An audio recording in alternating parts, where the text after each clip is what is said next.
Hi friends, ఇవాళ మనం చేసుకునే పచ్చడి వేరు, కొబ్బరి పచ్చడి.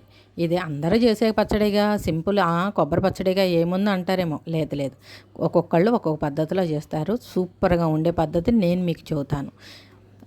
దీనికి ముందు మనం శనగిత్తనాలు వేపుకోవాలి. శనగిత్తనాలు అంటే పెద్ద మంట పెట్టేసి వేపించబాకండి.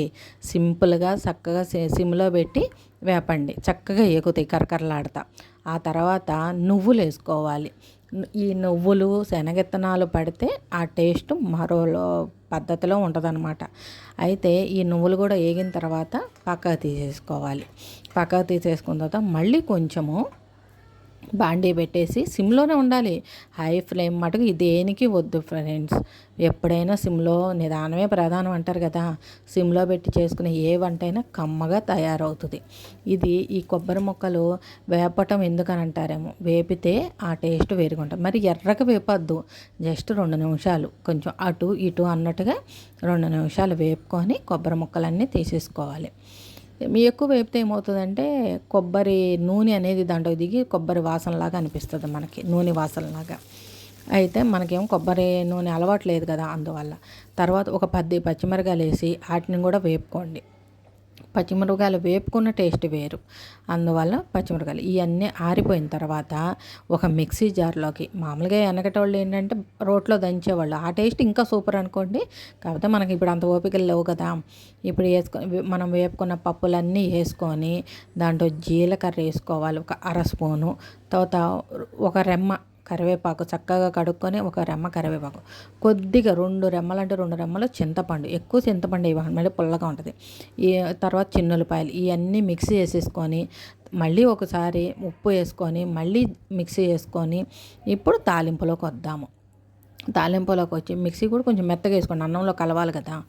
ఇప్పుడు ఆవాలు, జీలకర్ర, తాలింపు పోపు మొత్తం వేసుకొని ఎండుమిర్చి వేసుకొని కరివేపాకు వేసుకొని, దీనికి ఇంగువ అక్కర్లేదు.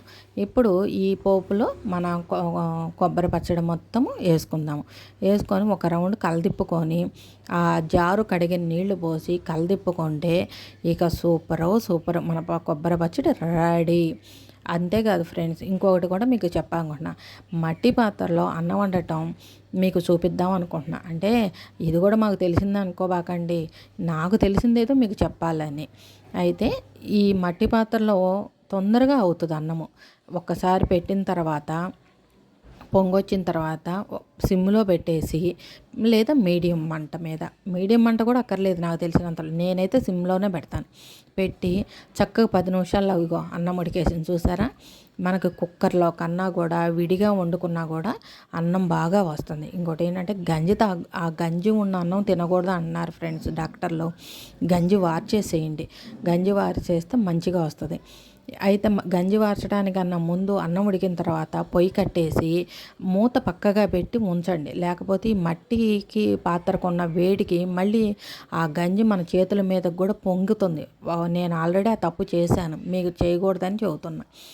గంజి వంచేసిన తర్వాత 2 నిమిషాలు పొయ్యి మీద పెట్టండి. ఎందుకంటే మట్టి పాత్ర వేడి ఉంటుంది, అడుగునే ఉన్న కొద్ది గొప్ప నీరున్నా కూడా పోవటానికి ఈ 2 నిమిషాల టైం అనమాట. తర్వాత పొయ్యి కట్టేసేయండి. ఇప్పుడు ఈ మట్టి పాత్రలో ఉన్న అన్నం మీకు నిలవ కూడా ఉంటుంది. కుక్కర్లో వండింది ఒక్కోసారి గబక్కన పాడేది, కానీ మట్టి పాత్రలో అది పాడవట్లేదు. పొడి పొడిలాడతా మంచి టేస్ట్తో ఏ కూరకైనా సెట్ అవుతా. ఎంత బాగుందంటే అంత బాగుందనమాట. నేను ట్రై చేసి మీకు చెప్పాలి, మీరు ఇలా వండుకొని తినాలన్న ఒక ఉద్దేశంతో మీకు చెబుతున్నా.